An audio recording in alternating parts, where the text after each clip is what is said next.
O autor de Romanos faz uma pergunta muito interessante. Lá no capítulo 14, 22, ele diz assim: Tu tens fé? Tu tens fé? Tenha em ti mesmo. Tenha em ti mesmo. Mas somos especialistas na arte do julgamento. O homem, depois que ganhou esse puxadinho no cérebro e começou a pensar em diversas áreas da vida e questionar diversas áreas da vida, porque não era assim com os primeiros humanos, quando a quantidade de neurônios na sua mente não passava mais do que 30 bilhões, e depois que ela chegou a 86 bilhões, porque nós só tínhamos tempo para nos defender dos predadores, e o restante do tempo era para comer e caçar, coletar. Comer alguma coisa com os do fogo quando caiu um raio, um incêndio florestal que torrava alguns animaizinhos ali e se comia. Enquanto o homem não dominava o fogo, o cérebro não tinha crescido ainda. Depois do advento da agricultura, as coisas mudaram muito e o cérebro expandiu. E daí começamos a questionar e tentar buscar as razões da vida. É o que o Antônio Damasio disse, que é um elemento da nossa consciência, do nosso cérebro que produz todas essas coisas. Mas o autor de Romanos ele faz uma pergunta: tu tens fé? Ora, no vídeo anterior diz que as várias versões de Bíblias que eu li aqui diz que fé é certeza de uma coisa que você não tem, né? Uma prova de algo que você não tem. É muito complicado isso. Explicar algo que você nunca viu. E daí surgem as piores loucuras em nome da fé. Porque a fé é exercida dentro do sistema religioso. As pessoas não se dão conta de que fora desse ambiente possa se exercer algum tipo de fé. Porque para muitos a fé certa, verdadeira, é a fé bíblica, descrita na Bíblia. E o versículo principal é Hebreus 11. Vai dizer que por conta da fé muitos alcançaram as promessas, por conta da fé muitos se sujeitaram às torturas mais inimagináveis.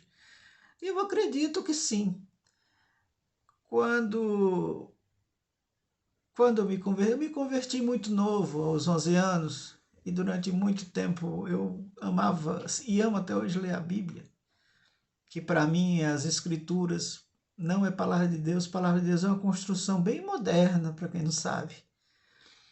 Aconteceu principalmente depois que o Papa disse que ele é infalível, então a Bíblia se tornou inerrante, palavra de Deus, no mesmo período.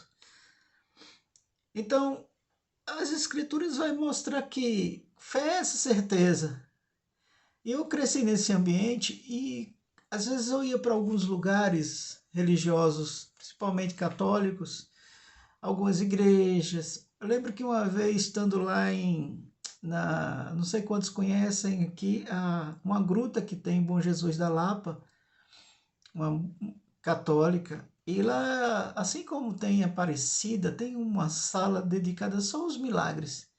Aí ali eu via testemunhos, relatos, cartas, e pessoas com um monte de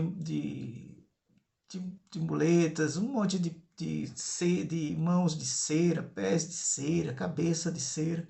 São relatos dos milagres. E eu dizia na minha tonteria evangélica: não, quem curou eles foram os demônios. Porque a única fé certa é a fé evangélica. Oh, que inteligência eu tinha! Eu não conseguia enxergar que fé não pertence a uma denominação, a uma religião que seja. Fé é um elemento individual, é um elemento da consciência humana. Tanto é que a neurologia consegue mapear as regiões cerebrais quando pessoas estão envolvidas com atividades religiosas, atividades de fé, mas é a mesma área que desperta outras atividades. A região cerebral que desperta outras atividades. Então não é única e exclusivamente essa região do cérebro para a fé. Existem outras atividades neurais ali. E o autor de Romanos diz: tu tens fé? Tenha para você. Tenha para você. Aí na carta de Tiago diz que, eu quero ler isso aqui, que Tiago 2 diz assim: meus irmãos, não tenhas a fé do nosso Senhor Jesus em acepção de pessoas. Seria o suficiente para os cristãos, como tem um amigo meu que diz, são os cristãos, né? Eu até entendo que ele diga cristãos e faz muito sentido que sejam cristãos. Mas os cristãos deveriam entender que a fé não pode trazer acepção de pessoas. Mas é essa mesma fé defendida pelos cristãos que exclui os outros. Porque a fé dos umbandistas não presta. A fé dos espíritas não presta. A fé dos mormons não presta. A fé dos zoroastristas não serve. A fé do taoísmo não serve. A fé no budismo não serve. A fé em nenhum outro Deus não serve. Só serve a fé dele. A fé dele é a certa.